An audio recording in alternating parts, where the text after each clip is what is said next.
Assalamualaikum warahmatullahi wabarakatuh. Halo, perkenalkan saya Ahmad Aksan Rozik dari kelas A, Program Studi Administrasi Publik, Fakultas Ilmu Administrasi Universitas Brawijaya.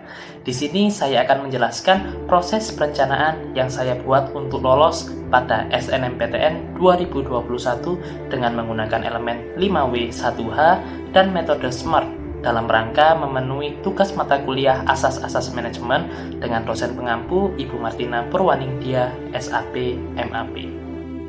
Elemen 5W1H yang pertama adalah what atau apa yang harus dilakukan. Yang harus saya lakukan adalah bisa masuk perguruan tinggi negeri melalui jalur SNMPTN 2021. Elemen yang kedua adalah why atau mengapa saya harus melakukan hal tersebut. Setidaknya ada dua alasan mengapa saya harus lolos pada SNMPTN 2021. Yang pertama adalah saya ingin masuk PTN hanya menggunakan nilai raport. Yang kedua adalah ingin membanggakan hati orang tua saya dengan masuk PTN melalui jalur SNMPTN 2021 tanpa harus tes terlebih dahulu. Elemen yang ketiga adalah when atau kapan. Perencanaan yang saya buat untuk lolos SNMPTN berjalan mulai dari Januari 2019 atau semester 2 di SMA sampai dengan Maret 2021 atau pada saat pengumuman SNMPTN 2021. Elemen yang keempat adalah where atau di mana perencanaan itu dibuat. Perencanaan untuk lolos SNMPTN 2021 saya lakukan di Kota Malang sebagai kota asal saya, di SMA Negeri 10 Malang sebagai sekolah asal saya, dan di rumah saya sendiri. Elemen yang kelima adalah who atau siapa yang akan melakukan perencanaan tersebut. Yang akan melakukan perencanaan untuk lolos SNMPTN 2021 adalah saya sendiri sebagai pelaku utama. Elemen yang terakhir adalah how atau bagaimana cara untuk merealisasikan rencana tersebut. Setidaknya ada 3 hal yang bisa saya lakukan untuk merealisasikan perencanaan yang telah saya buat. Yang pertama adalah belajar dan menjaga konsistensi nilai agar terus naik. Yang kedua adalah beribadah dan mendekatkan diri kepada Tuhan Yang Maha Esa. Yang ketiga adalah menganalisis nilai rata-rata dan persentase diterima pada jurusan yang ingin saya masuki di beberapa PTN pada SNMPTN 2020. Selanjutnya, saya akan membahas perencanaan yang telah saya buat untuk bisa lolos SNMPTN 2021 menggunakan metode SMART. Yang pertama adalah S atau spesifik. Rencana yang saya buat untuk SNMPTN 2021 merupakan rencana yang jelas maksud maupun ruang lingkupnya, yakni bisa lolos SNMPTN 2021. Yang kedua adalah M atau measurable.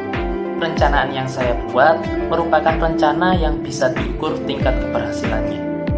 Dalam SNMPTN 2021, rencana yang saya buat bisa diukur melalui passing grade nilai saya dan analisis nilai pada SNMPTN 2020. Yang ketiga adalah A atau achievable.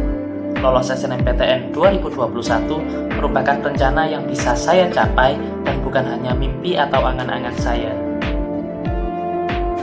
Yang keempat adalah R atau realistik. Perencanaan yang saya buat disesuaikan dengan kemampuan yang dapat saya lakukan. Dalam hal ini, ketika saya merencanakan untuk lolos SNMPTN, saya harus memperhitungkan kemampuan saya untuk bisa masuk ke jurusan yang saya inginkan tanpa harus memberatkan diri saya sendiri. Yang terakhir adalah T atau time. Perencanaan yang saya buat harus memiliki batas waktu yang jelas.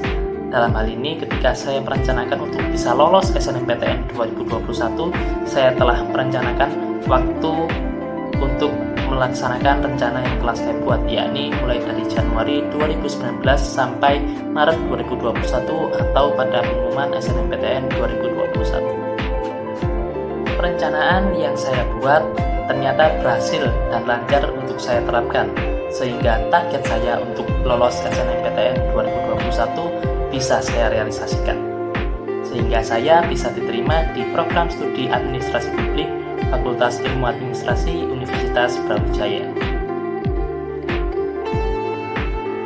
ada beberapa faktor pendukung yang membuat rencana saya bisa terrealisasikan, yakni yang pertama adalah apa yang saya pilih telah diridhoi oleh Tuhan Yang Maha Esa dan orang tua saya sehingga menjadi jalan takdir saya. Yang kedua adalah konsistensi dalam menerapkan rencana yang telah saya buat dan memikirkan segala kemungkinan yang ada berdasarkan hasil analisis nilai rata-rata dan persentase diterima pada jurusan yang ingin saya masuki. Yang ketiga adalah dukungan moral dan saran dari orang terdekat seperti orang tua, teman, dan guru-guru sewaktu SMA. Nah, itu tadi adalah sedikit penjelasan dari proses perencanaan saya untuk bisa lolos pada SNMPTN 2021. Terima kasih, mohon maaf jika ada kesalahan.